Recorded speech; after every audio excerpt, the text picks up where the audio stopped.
Hi friends, ఈరోజు మనము చదువు గురించి ఒక 4 మంచి మాటలు అయితే చెప్పుకుందామండి. చెవినైతే వేసేసుకోండి.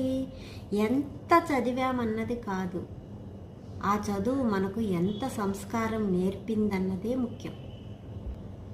విద్య మాత్రము నీడ లాంటిదండి. దాన్ని మన నుంచి ఎవ్వరు కూడా వేరు చేయలేరు. పుస్తకం గొప్పతనం అందులో ఉండే విషయం మీద ఆధారపడదండి, అది మనకు అందించే ఆలోచన మీద ఆధారపడి ఉంటుంది. మనకు 2 రకాల విద్య అవసరమండి.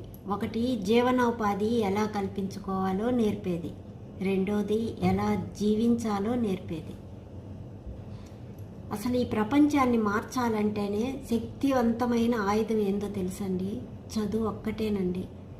అందుకే అందరూ చదువు నేర్చుకోండి, అందరూ బాగుండండి. Like, share, subscribe.